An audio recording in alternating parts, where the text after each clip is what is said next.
Welcome to the Real Estate Investment Podcast with David Shahady. Today I'm super excited for episode 4. We're talking from the ground up, a builder's take on Queensland's residential investments.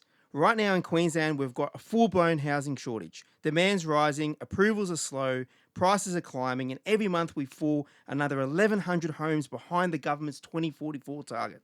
So what's really happening behind the scenes in the building industry? What's blocking supply? And where's the opportunity for investors and owner-occupiers to get ahead of the curve?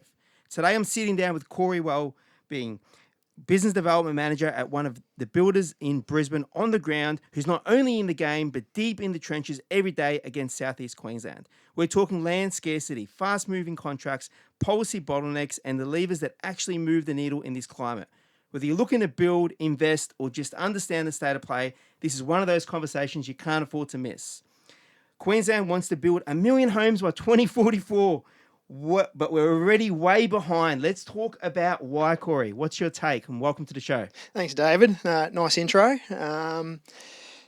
We are a little bit behind, aren't we? I would think that land supply, or the way I take it, and this is a personal personal opinion, is we don't have a building shortage. We have a bit of a land shortage in a lot of the areas that we're in residential building. We find that, especially we look at this year, like there's just not the approvals coming out in terms of subdivision approvals for land, from developers, which is getting held up in councils and stuff like that, which also leads to then less construction and the likes, you know what I mean? So yes, we're a little bit behind the 8 ball currently.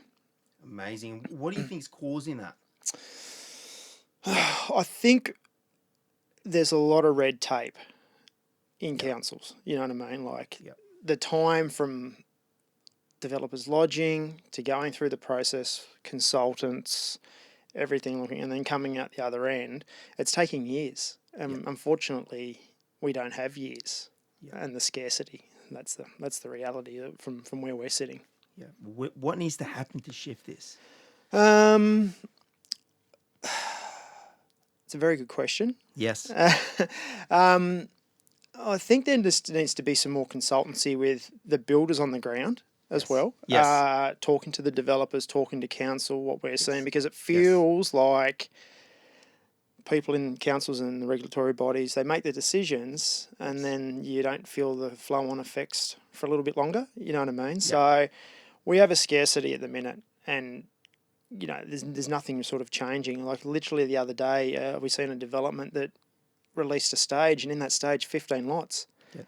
They've probably got 150 people waiting for lots to come out. So, you know what I mean? That it just gets sucked up. There's just not enough. So I think the regulatory bodies really need to try and speed that process up as quickly as possible, or state government, the new state government, have a look at it and go, well, it's not happening quick enough. We'll call it in and let's move it quicker. On the other hand, we've got this scarcity right now. We've got this massive housing shortage. We've got the government who knows there's a problem. Yeah. But fundamentals of economics, demand exceeds supply, prices go up. So what are you seeing on the ground here in Brisbane in that front? Well, it's a very good thing. I was just reading the other day the HIA, some data off HIA.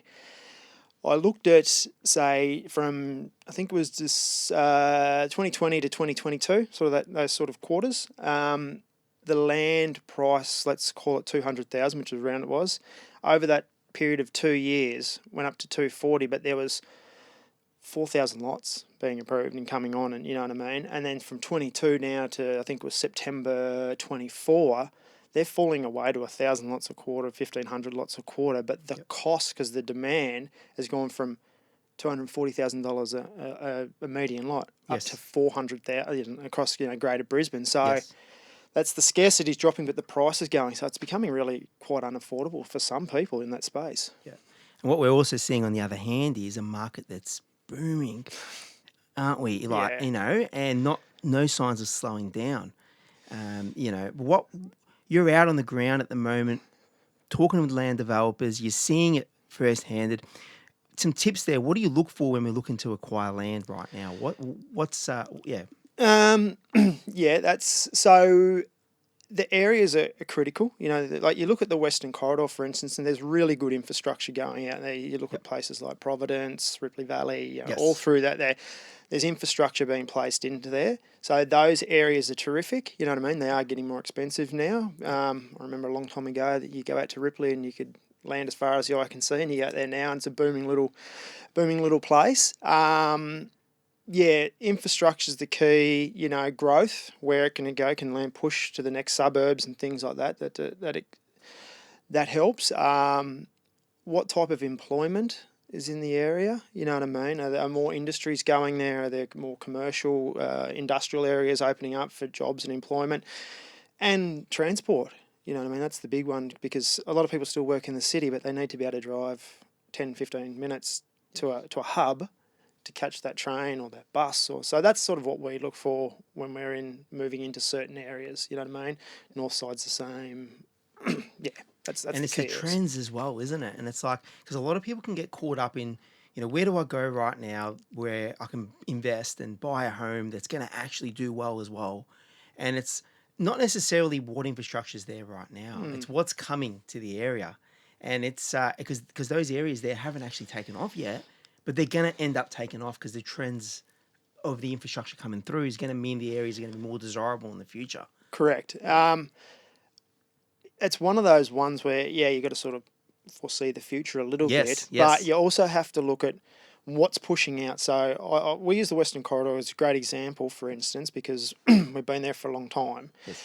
And you look at Ripley Valley and the pricing escalation, and now it's pushing out to further into the Walloons, and because it's affordability. That's the other thing. That's the key thing for first home buyers, investors. You know, good returns. You know, so you've got to look at those areas. Is there area for where those hubs are, so to speak, and where is it going? Is it pushing out further? Can you get access to those areas via transport? Because that's the way it's going. It's starting to get further and further out for affordability. Brilliant.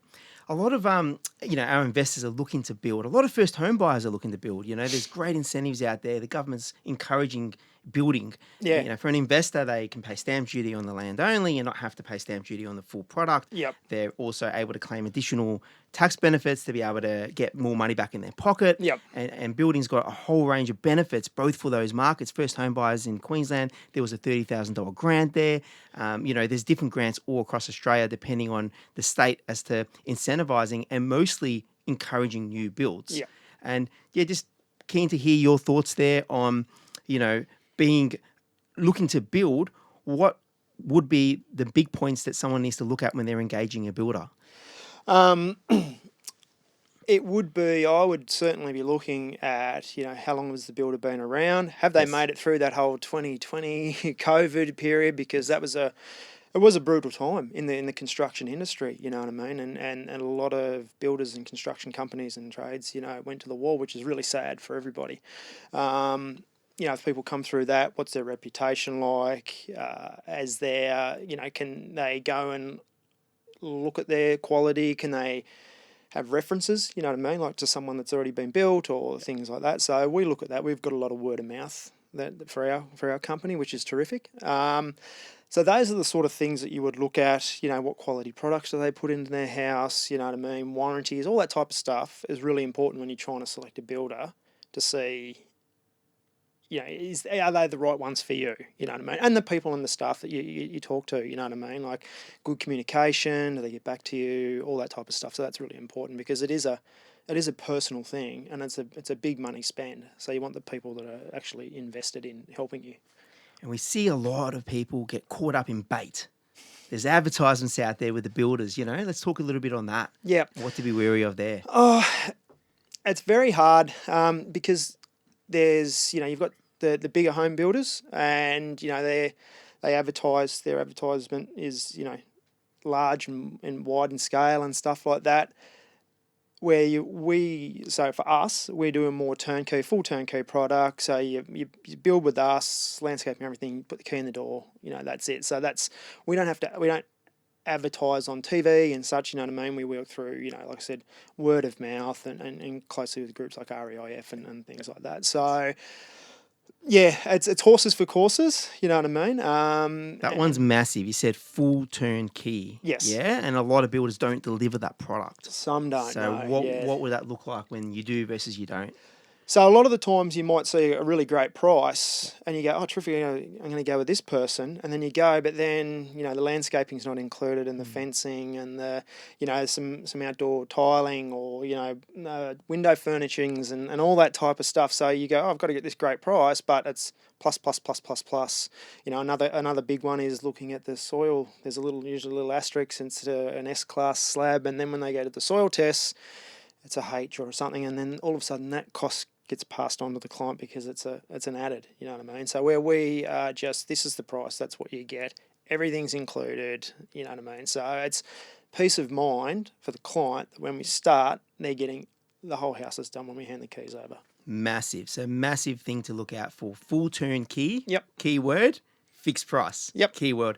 Especially for your first home buyers and your investors out there, you want to know what you're buying is the price that you're paying for Yep. it, with no surprises down the track of a $30,000 additional bill because we've hit rock Yeah. and we're on site.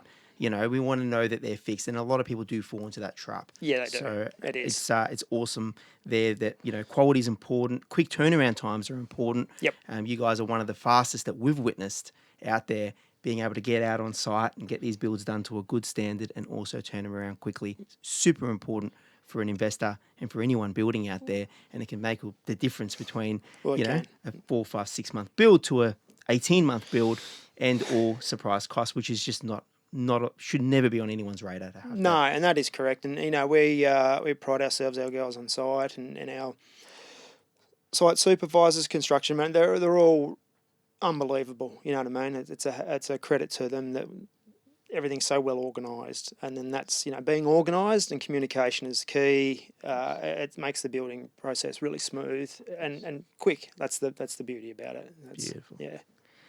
What are the most significant building changes or policy shifts, and what are you doing to prepare for them? Yeah, it is a hard one because the industry is forever changing. As we've seen in the past, probably 2 to 3 years, there's the new affordable livability standards that have come in, where every house now pretty much has to have the livability standards for people with disabled, PWDs, like toilet access, water hallways, water doors. Unfortunately, it's a bit of a blanket rule, but that's also made construction costs go up on each build, and that's it's an unfortunate thing in terms of the costing. But I get why they need it. So we see that come in, 7-star energy. That's a sort of a forever moving thing. So every house is going to be 7-star rated, which I get. You know what I mean, and which is a good thing for costs. Unfortunately, the power bills are still going up for everyone, so it's sort of sometimes you think, does it outweigh it? Yeah. So we see that you've just got to be really across. You've got to have good consultants, and you've got to have like your certifiers and energy consultants, and they're right on top of it, that keep you up to date so that you can pre-plan things instead of scrambling last minute to try and back, because that can then cost you as a builder because things aren't ready and not in place to move forward. You know what I mean? So you've got to be right on top of that, and it's a bit of a forever moving space in that area, you know what I mean? Especially in Queensland. Yes. Well, looking forward, 5-10 years, what do you see as the biggest opportunity and biggest challenges for residential building in Queensland? Well, the biggest opportunity I would see is people that are in or you're getting in now in construction. It's going to be great because you're going to the growth. I can see massive growth coming because in 2032 we've got the Brisbane Olympics coming. So there's going to be a flood of people come because there's a mountain of construction that's got to happen. So there's going to be a lot of people coming into this. I mean, I remember when Sydney was happening in 2000. That's how old I am. I remember it. I was on the tools. And we had a lot of our guys go down to Sydney because the money was terrific.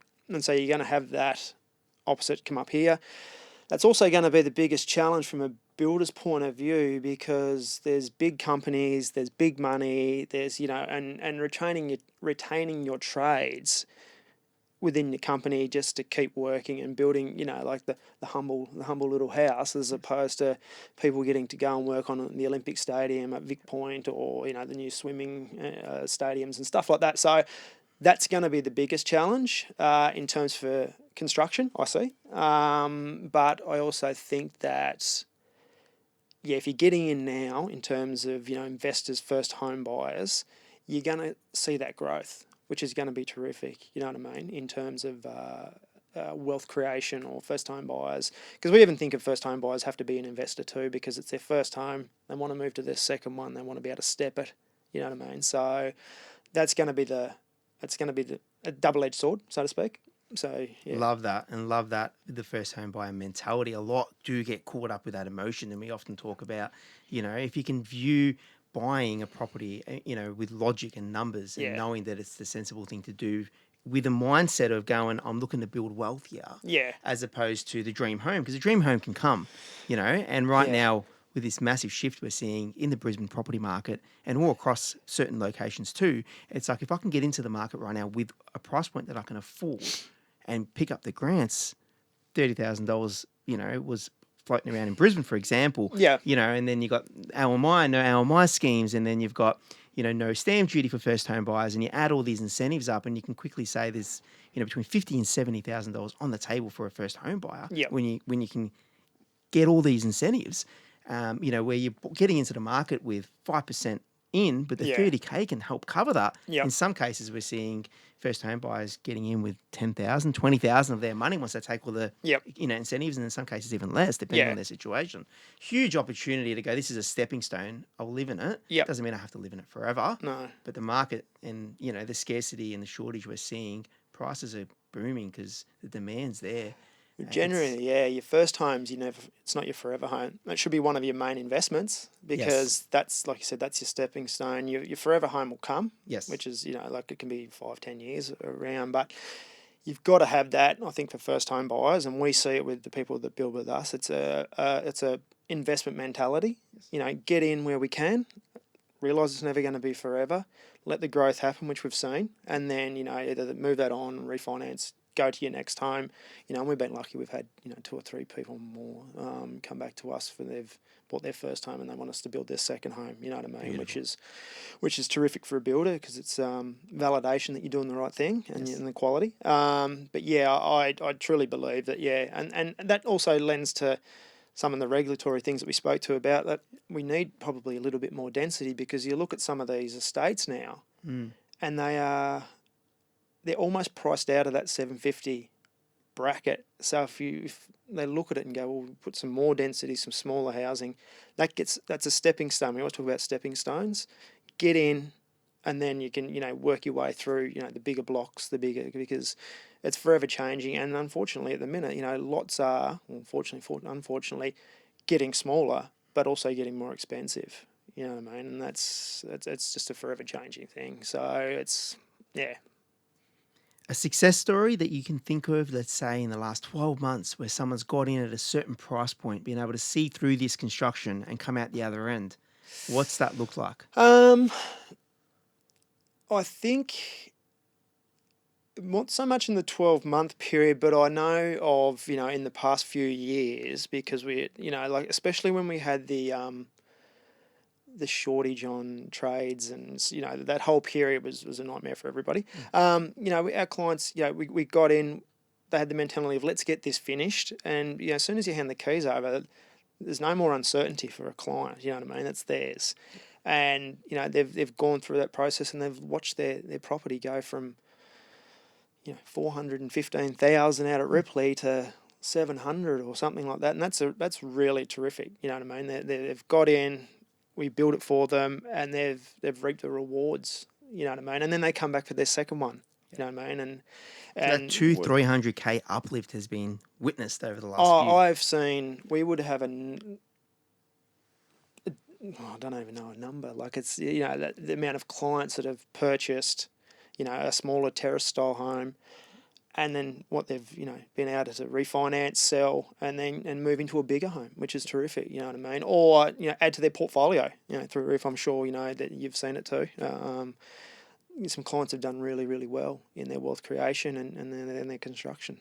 Amazing. Thank you so much, Corey. Been a pleasure chatting with you today. So important that if you're looking to build, you got the right builder on your team, because, you know, the difference between a fixed price, a full turnkey, a quick turnaround, a good quality product, you know, as a buyer can make the difference of hundreds of thousands of dollars, both in uplift and in saved headaches and costs. So super, super important. You got the right team. We often talk about the right accountant, the right broker, the right solicitor. You need a right team of people that can help you, but especially the right builder. So thank you very much, Corey. On the ground, in it every single day, and appreciate it. So Thanks, mate. Appreciate your Appreciate time. Thank you. Thank you.